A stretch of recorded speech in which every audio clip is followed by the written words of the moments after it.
సరే, web film చేయాల్సి వచ్చినా సరే, ఎస్ దానికి కూడా మన సమాయత్తం అవ్వాలి. దానికి నాకు ఈ రోజున నాకు తీసుకున్న నిర్ణయం నాకు కూడా ఒక ఇన్స్పిరేషన్ అనిపిస్తుంది. Sir, well done. ఈ సినిమా ప్రతి ఒక్కరికి న్యాయం జరిగింది ఈ సినిమాలో. అండ్ నా డైలాగ్ నువ్వు అనేస్తావు నాకు ఇందాక, నేషనల్ క్రష్, నా క్రష్ కూడా. అందుకని నేను ఆ మాట అనను, కానీ అనుకుంటాను అంతే, పైకి మాత్రం నేను అనను. సరే అమ్మా, ఫెంటాస్టిక్ అమ్మా నువ్వు. అండ్ ఇప్పుడు కదా తన ఫస్ట్ సినిమా హీరోయిన్గా వచ్చినప్పుడు ఆ సినిమాకి ఇలాగే నేను గెస్ట్గా వచ్చాను. ఆ రోజు నుంచి తన్ని అబ్జర్వ్ చేస్తుంటే నటనా పరంగా కానివ్వండి, తన ఇమేజ్ పరంగా కానివ్వండి, day by day, film after film ఎక్కడికో వెళ్ళిపోయింది. ఇది నేషనల్ క్రష్ కాదు, ఇంటర్నేషనల్ క్రష్ అయిపోయింది అమ్మాయి. అండ్ గాడ్ బ్లెస్ యూ అమ్మా. నువ్వు ఎంత బాగా పెర్ఫామ్ చేస్తావంటే నేను చూస్తుంటే నీ కళ్ళు తప్ప ఇంకేమైనా అట్రాక్ట్ చేసుకోవు, కళ్ళు ఒకలా చూస్తుంటావు నేను. అండ్ ఆ కళ్ళతో ఏం పలికిస్తుంది ఎక్స్ప్రెషన్ అంటే ఇంకా అంత ఇంత కాదు. అండ్ ఈ సినిమాలో ఎంత నిడివి ఉంది, ఎంత లెంగ్త్ ఉంది క్యారెక్టర్ అనే దానికంటే ఎంత ఇంటెన్సిటీ ఉంది అంటే అందులో మాత్రం చూపించగలిగింది ప్రతిదీ. ముఖ్యంగా బిడ్డను హోల్డ్ చేసినప్పుడు ఆవిడ ఒక కన్నతల్లిలాగా, ఒక అమాయకంగా ఒక ప్రియుణ్ణి మోసపోయినప్పుడు వాడి వల్ల ఎక్కేసినప్పుడు నాకు చూడాలందులో సౌందర్య వచ్చేసి అప్పారావు వస్తాడు ఇంకా అటు కోసం వెయిట్ చేస్తానంటే పిచ్చమొహం అన్నట్టు ఫీలింగ్ వచ్చింది. అంత అమాయకురాలాగా ఉంది. అది మళ్ళీ ఇందులో కనిపించింది నాకు, ఆ సౌందర్య కనిపించింది ఆ క్యారెక్టర్ చేయటంలో. You done fantastic job. ఆ తర్వాత సీరియస్నెస్గా పెంచుకుంటూ, ఆ తర్వాత దేవాకి సపోర్ట్గా ఉంటూ అండ్ దేవాన్ని ఓన్ చేసుకునే విధంలో మాత్రం నీ ట్రాన్స్ఫర్మేషన్ కానీ నీ characterization well design and well performed. Fantastic అమ్మా, ఫెంటాస్టిక్. అండ్ ఇంకా మిగతా క్యారెక్టర్స్ అందరూ అన్ని రకాలుగా అన్నీ బాగా చేసినా సరే, నిజంగా చెప్తాను, హృదయానికి హత్తుకుపోయిన క్యారెక్టర్ ధనుష్. అంటే ఈ క్యారెక్టర్కి ధనుష్ తప్ప ఇంకెవరు లేరని, ఇంకెవరు చెయ్యలేరు. ష్యూర్ ఇంకొక హీరో లేడు. అంత పెర్ఫార్మ్ ఇచ్చి హీరో ఇమేజ్ ఉండి, స్టార్ ఇమేజ్ ఉండి, అన్ని రకాల కాంబినేషన్లో ఉండి చేసే మనిషి అంటే the one and only star in India is Dhanush. ధనుష్ని మైండ్లో పెట్టుకుని ఈ క్యారెక్టర్ డిజైన్ చేసావా శేఖర్? లేదు, నీ క్యారెక్టర్కి అతను అనుకోకుండా సరిపోయాడా అని అంటే నాకు లేదు. నువ్వు ధనుష్ని దృష్టిలో పెట్టుకుని క్యారెక్టర్ డిజైన్ చేసేవేమో అనుకో అనిపిస్తుంది నాకు. ఎందుకంటే ఈయన సపోజ్ నేను చేయలేని శేఖర్, వెరీ సారీ సార్, நான் ரொம்ப பிஸியாக இருக்கேன், நான் பண்ண முடியாது అని சொன்னா என்ன பண்ணுவேని? ఎవరున్నారు చేయడానికి? నన్ను అడిగితే నా వల్ల కాదు, నాకు వద్దని బాబు ఈ కష్టాలు ఇవి నాకు ఇలా ఎవరు లేరు. అంత న్యాచురల్గా ఆ క్యారెక్టర్లో ఇమిడిపోయి ఆ క్యారెక్టర్ని అంత బాగా చూపించడం అనేది ధనుష్ తప్ప ఇంకెవరు లేరు. ధనుష్ నీకు బెస్ట్ యాక్టర్ అని చాలా మామూలు అయిపోయింది. మాకు ఎప్పుడైనా వస్తే వావ్ నాకు వచ్చిందో నేషనల్ బెస్ట్ యాక్టర్ అనుకోవాలి తప్ప నేను. బట్ నీకు ఇది మామూలు అయిపోయింది.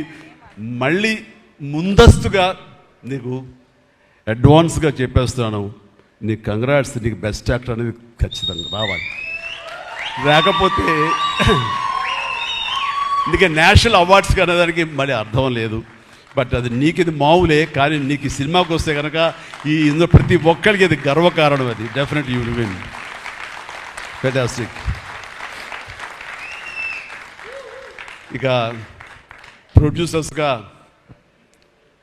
మన సునీల్ ఉన్నాడు.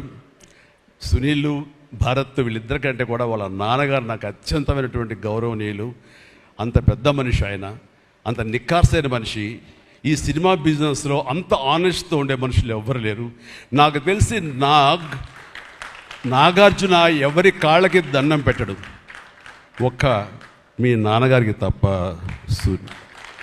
ఆయన నాకు అంతే ఇష్టం, నేను ఆయనకి అలాగే ప్రణామం చేస్తాను. అంతటి ఇది ఆయనకు పుట్టిన బిడ్డలుగా ఆయన గౌరవాన్ని కాపాడుతూ ఆయన లెగసీని కంటిన్యూ చేస్తూ మీరిద్దరు ముందుకు వెళ్ళటం, మీరే కాకుండా థర్డ్ జనరేషన్ జాన్వి కూడా అదే దాంట్లో వెళ్ళటం అనేది జరుగుతుంది. మొన్న ఒక మాట అన్నావు, చెప్పచ్చు కదా? చెప్పనా? ఓకే. సార్ మళ్ళీ మాకు సినిమా చేయాలి సార్ మీరు అని. వద్దులేవా, మీరు అది రకరకాలు చేసుకుంటున్నారు కదా మళ్ళీ ఎందుకు అని.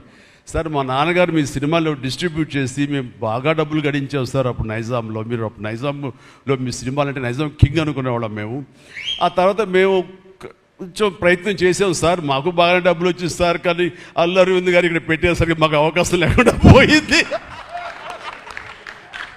ఏమనట్లే ఇప్పుడు అది అది అది కట్ చేసేస్తాలే ఆ ముక్క, లేదు అది ఎడిటింగ్లో తీసేస్తాలే.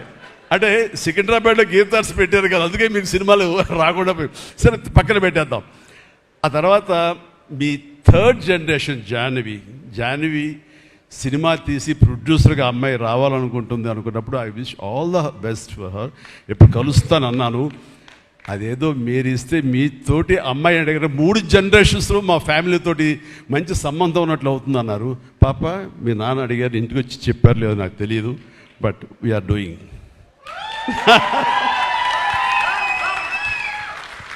ధనుష్ చేసిన ఛాలెంజింగ్ లాంటి క్యారెక్టర్స్ వద్దమ్మా. ఫన్ ఓరియంటెడ్, మాస్ ఓరియంటెడ్, మనది సరదాగా గ్లామర్ ఇంతే. Okay right. సో ఈ రకంగా 3వ జనరేషన్కి కూడా ఎస్ ప్లీజ్ ఈ లెగసీ ఇలాగే కంటిన్యూ అవుతుండాలి, మీ ఫ్యామిలీ బాగుండాలి నాన్నగారు ఆశీస్సులతోటి. అండ్ ఇలాంటి కుబేరా సినిమాలు మరి ఎన్నో సక్సెస్ఫుల్ సినిమాలు చేయాలి. ఇందాక ధనుష్ అన్నట్లుగా మీ మొక్కల ముందు నవ్వు ఉండాలి. ఇప్పుడు నవ్వు కొంచెం ప్లీజ్. Thank you. మీరు నవ్వుతుంటేనే మా అందరికీ నవ్వు ఉంటుంది, మేము నవ్వుతూ ఉంటాం. Thank you. అండ్ మిగతా టెక్నీషియన్స్ పరంగా చూస్తే కనుక నికేత్ కెమెరామెన్ డిఓపి నేను ఎప్పుడు చూడలేదు. Hi Niket, I haven't seen your films. I don't remember even. But the way you are presenting yourself here is very much appreciable. I could see the energy, what you are pouring here, definitely it will reflect on the stage. Otherwise, Nagaja would have been praised you so much. And you also grab my attention. And future, I don't know, yes, maybe. And you have done a fantastic job.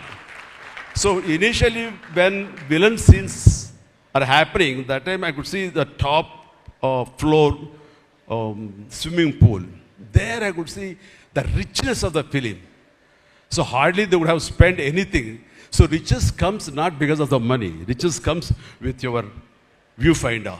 So that way our credit goes to the whole film has grabbed attention and it looks very rich. So definitely please, I will awaiting you in future, and all the very best. Good luck. Done a great job as far as the camera is concerned. And then మా యోగేశ్వరుడు మా పెద్ద అనుకోండి పాపం లేని వయసు వద్దు sir కూర్చోండి sir, మీరు please sit down, take your seat. Sir మీరు లెగదు సార్, మమ్మల్ని ఇబ్బందిగా ఉంటుంది. ఇద్దరం చాలా నువ్వు అనుకుని మాట్లాడే పరిచయం మాకు శుభలేఖ సినిమా నుంచి 1980 నుంచి వీఆర్ వర్కింగ్ టుగెదర్. ఈ మధ్యకాలం వరకు కూడా ఎప్పుడైనా సెట్కి వస్తాడు, రాగానే సినిమా అడుగుతాడేమో, నెక్స్ట్ సినిమా ఏం చేద్దాం అడుగుతాడంటే, బాబాయ్ ఈసారి మీ ఇంటి నుంచి నాకు ఆవకాయ పచ్చడి రాలా అంటాడు. Mango pickle, as for mango pickle from my house. So ఈసారి పంపించాను బాబు, వస్తుంది. శుభం. ఫెంటాస్టిక్. నువ్వు ఈ వయసులో కూడా ఇంత బాగా పనిచేస్తున్నావు, ఇంత కష్టపడుతున్నావు అంటే కనుక అవసరమా అనిపిస్తుంది. రిటైర్ అవ్వచ్చు కదా, హ్యాపీగా రెస్ట్ తీసుకోవచ్చు కదా అని. కానీ మన సోల్స్ అవే రిటైర్మెంట్ అది తీసుకోలేము. కష్టపడి పనిచేయటంలోనే మనకు ఆనందం ఉంటుంది, కష్టపడి పనిచేయటంలోనే ఈ ఇష్టమైన పురుషుల్లో మనం ఉంటాం. మన లాంజివిటీ ఉండాలి అంటే మనం ఇందులోనే ఉండాలి ఖచ్చితంగా. అండ్ భగవంతుడు ఇంకా సంపూర్ణ ఆయురారోగ్యాలు ఇవ్వాలి. నాన్నగారు ఆయన పనితనం నాకు గుర్తుంది, ఆయన దగ్గర కూడా పనిచేశాను నేను, అలాగే ఇప్పుడు నీతో కూడా పని కొనసాగిస్తున్నాను. అండ్ ఈ సినిమాలో నువ్వు పార్ట్ అవటం అనేది it is great, wonderful Tarani, please. And ఇక్కడ చూస్తుంటే యంగ్స్టర్స్ ఎంత ఎంతూజియాస్టిక్గా ఉన్నారంటే, వాళ్ళందరినీ పేరున నేను పిల్లలని కానీ యంగ్స్టర్స్ అంటే ఇండస్ట్రీ ఎంత ఫ్రెష్గా, ఎంత యంగ్స్టర్స్ తోటి ఎనర్జీతో ఉంది అంటే అంత అయితే కాదు. నాకు అనిపిస్తుంది అబ్బా మన ఇండస్ట్రీ ఏమైనా ముసలిదైపోయిందా అని అనిపిస్తుంది అప్పుడప్పుడు అద్దంలో మమ్మల్ని మేము చూసుకుంటూ. కానీ ఈరోజు ఇక్కడ చూస్తుంటే కనుక ఇంతమంది యంగ్స్టర్స్ తోటి అండ్ చాలా బబ్లింగ్గా